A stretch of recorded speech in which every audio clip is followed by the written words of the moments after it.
अस्सलाम वालेकुम वरहमतुल्लाह।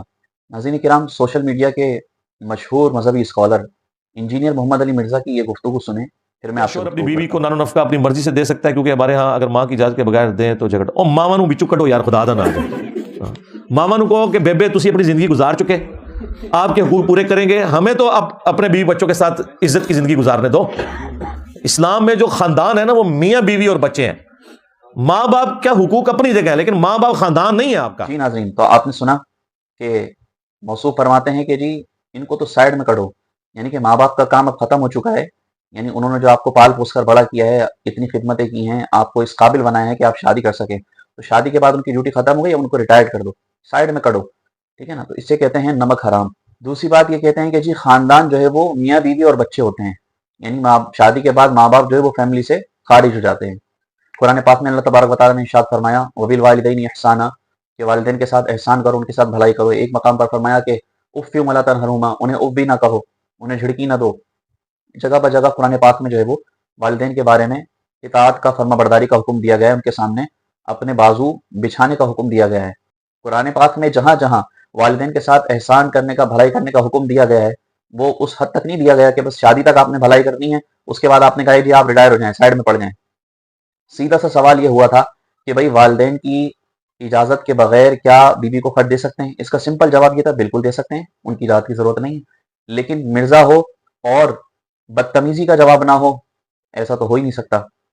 लिहाजा इन्होंने अच्छी खासी गंद फैला के इस सीधे से सवाल को बिला वजह में कंट्रोवर्शियल बनाया, जो कि इनकी आदत है। तो चलिए आइए, ये इंजीनियर साहब जिसको अपना गुरु मानते हैं, YouTube, Facebook, social media, Google बाबा, विकिपीडिया, तो आइए अब विकिपीडिया से ही पूछते हैं कि खानदान किसे कहते हैं। मुआशरे में रहन सहन के लिए इंसान तन्हा जिंदगी नहीं गुजार सकता, इसलिए इंसानों के साथ रहने का निज़ाम बनाया गया है जो सदियों से राइज है। इस निज़ाम के तहत इंसान किसी मुआशरे में रहने के लिए मुआशरे में ताल्लुकात इस्तवार करता है, अपना एक अलग घर बनाता है और फिर इस घर का मुंतजिम बनकर घर के निज़ाम को अहसन तरीके से चलाने की कोशिश करता है। इस निज़ाम को खानदान या घराना कहा जाता है। इसमें किसी भी इंसान के करीबी और खूनी रिश्तेदार शामिल हो सकते हैं। खानदान का सरबराह अमूमन सबसे बुजुर्ग या सबसे बड़ा इंसान होता है। मैं मिर्जा साहब से कहूंगा कि उन्होंने ये गुफ्तगू समाप्त की होगी कि उनके रूहानी गुरु विकिपीडिया क्या कहते हैं कि जो सरबराह होता है वो बुजुर्ग होता है और सबसे बड़ा जो होता है, और खूनी रिश्ते भी खानदान में शामिल होते हैं। अब हो सकता है मिर्जा साहब की जो ज़ौजा हैं वो इतनी बुजुर्ग हो गई हों, इनसे भी उम्र में बहुत बड़ी हों, इसलिए इन्होंने उनको सरबराह बनाया हुआ हो, कोई बात नहीं है। जब भी इनको इतनी फिक्र है कि जी माँ बाप को तो साइड में कर दो जी, उनका काम खत्म हो गया, उनसे कहो रिटायर हो जाएं। लिहाजा ये तरीकेकार इस तरह का लबोलेजा, और इससे कबल भी ये साहब कह चुके हैं माँ बाप के हवाले से कि जी ये तो अपने चक्करों में थे मजे के, वो तो अल्लाह ने औलाद दे दी।